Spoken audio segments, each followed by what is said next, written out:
Give me a brew, and I'll give a review with all of my friends. Good day, guys. We're here at the Creemore Springs brewery right here in Creemore, Ontario. We're trying something that we can't get yet where we're from. So this is Hops and Wolves from Mad Noisy. Their new line. It's an IPL, India Pale Lager. Do you want to say why it's called India Pale Lager? Well, it was interesting for us when a little bit ago we had gone to Prague to find a beer that we were going to use as our 25th anniversary beer. And when we got there, it was pretty interesting to us to see all these craft or Czech brewers really starting to experiment with hops and different malt bills and all sorts of things. And they're breaking the German purity laws? Well, to them, they're Czech laws, right? But it was pretty interesting because we've always held these European beers so high and sort of aspire to that style of brewing. So they were at the time brewing, a couple that we went to were brewing a style that they called IPA. So it was their sort of Czech IPA, but they referred to them as IPAs. And what I found they were doing was they were applying all their Czech sensibility or balance to these beers, but hopping them up with sort of West Coast traditional, or West Coast hops, or UK or American hops. And I found the beer really drinkable. So I, in the past, would have said that drinking a big IPA was a difficult beer for me. And again, because they applied their sort of practicality and balance, but with a lot of flavor component, they ended up with a really interesting beer. So IPL really was inspired from these folks, and it was taking sort of the best components of a lager and the best components of an ale and bringing them together and building a beer greater than the sum of its parts. Right. And that's how we came to IPL. And we'd done a little bit of research, and we saw one or two had been done in the States by some small craft brewers, and were getting really great reviews because of this idea of sessionability, right? So it allowed you to have all that upfront hop character, but finished a little bit cleaner, like you would expect a lager to, and it'd be a little less cloyy or drapey or oily in your mouth from sort of the hop finish. I want to drink it. Let's do that. Let's go. Not yet. Not drinking yet. We got a 5% ABV, 60 IBUs. Beautiful color, as the camera would have shown. The head lasted nicely, faded down nicely. Unfiltered. Yeah, beautiful color. Yeah. It smells pretty. I want to take it home. You can get the Cascade hops that are in there. You can get the Willamette. It says on the back that there's Target in there. I can't smell it, but I'm glad about that a little bit personally. Well, I'm noticing more and more, like you were saying, the Indian Pale lagers are starting to come out. Okay, is this just my ignorance, or are they actually just starting to make them now? Indian Pale lagers. Never drink. Yeah, let's drink it. Yeah, okay, fair enough. Let's try it.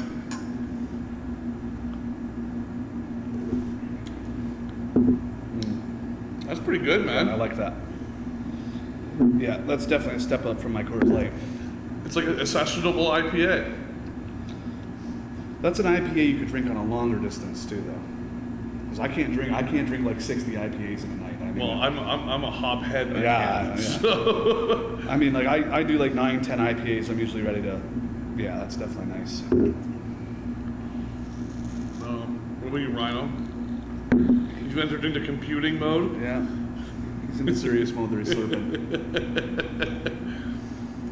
He saves a little bit on the mustache for later on too. It's like we'll be halfway home, be like, yeah, there's the citron. Yeah, the Columbus comes through, the Cascade comes through. The Willamette is one of my favorite hops. It comes through nicely. Again, I'm still not really getting the Target, which again I'm okay with. Glacier is in it too, according to the. It's got a nice transition. It changes flavors about 4 times. It goes very nines. nicely. All the flavors are changing throughout it.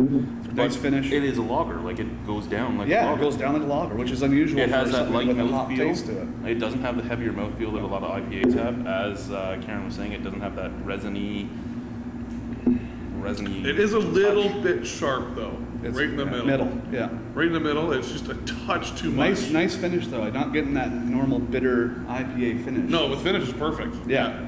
It doesn't linger at all. Well, it's like a cascade pickup right at the beginning. Yeah, right it in the comes middle. up, kicks you, and then You get that brings you down. sweetness from the malt, and then you get a cascade. And that's just me being like super finicky. Picky. Yeah, there's the word I want. I'm getting the earth tone with the smell, but not so much with the taste. Not that mushroom smell like that other. Yeah, that's it. I mean, it's got to be.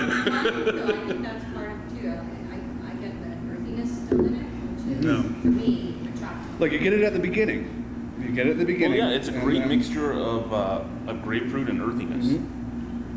And Then you get the middle bitter, and then you get left with a really clean. yeah, it's not cloying, it's refreshingly Yeah. bitter. It's This is you could drink this around the pool. yeah, it's fairly cold still. Yeah. You're getting all the flavors still. I dig it. I'm ready to rate it. 8. Hell, I gotta buy it again. I look for it actually in the bar or in the beer store. It's not cold. Oh, well. Only on tap right now. No, it's okay. It's all good. But we hope that we'll get enough consumer response to it, and then it can go into I'm cans. gonna have to agree with him on the game. I would buy this. I would definitely enjoy it. Yeah, I'm gonna put an 8 on this too. Now, truthfully, I'll say an 8, but I will give it an asterisk where I will give it an 8.5 if it was canned, so I didn't have to So pay you the bar didn't have to price. go bar to get it, yeah. There we go. Because that's just if I would buy this all the time and keep it. If it was like an LCBO. Yeah. What do you think like what other beers would you sort of put in its category? Like, would you do? This is different than a lot of things I've had. No, it is pretty similar to a lot of straight up IPAs that I've had. I'm trying to. Did you guys do hops and rockers? Yes, it is actually. This has a much better flavor profile than hops and robbers, but it would be about the same drinkability. Like hops and robbers seem to be a slightly dumbed down IPA for the masses at bars, with the flavor profile that it should still have had. Where this just comes at you with the flavor profile, but because of the lager sense of it, it's still just as drinkable. It's got a completely different finish with it being a lager too, eh? To me, it's like a lager with an ale. Yeah. It's an ale with a lager sensibility. Yeah, it's just so drinkable that it's amazing because of the drinkability. Oh yeah, damn, it burps nice too. Mad Tom. Is it No, Mad Tom's more malt? Matt Tom, I'm not going to talk about Matt Tom on camera again. Okay, sorry. Oops. Are you ready? No. And not like, so the tap handles were done by the taphandles.com guys in the States. Yeah. I think they're just really great tap handle people, and they If that's that, you know what, that is nice point of purchase. I mean, that would actually tempt me more than to order something in a bar. Well, we're a little worried that it's too tempting I don't and know not if you can be serious too enough noisy. for the beer. That's not unserious though. Right, so that people know that. To me, it's smart. It's a full flavor beer, right? You know what? That just We're looks talking more and more like an American. True. Yeah. Yeah. Just American craft And it breweries probably do that. They because spend those their, guys. they put the money did it, into the right? point of purchase and stuff like that, where it's a lot of cleaning and stuff.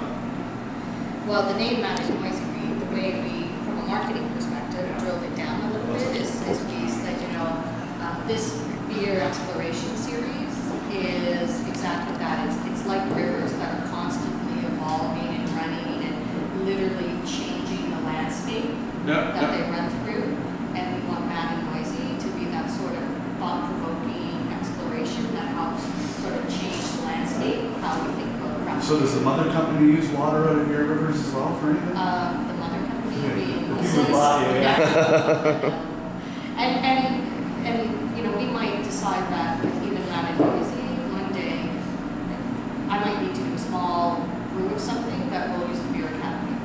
And if we do that, Mad and Noisy would not have our spring water in it. Okay. But that's okay because only Creemore Springs. Yeah, because it wouldn't say Creemore on it, so it wouldn't have your logo.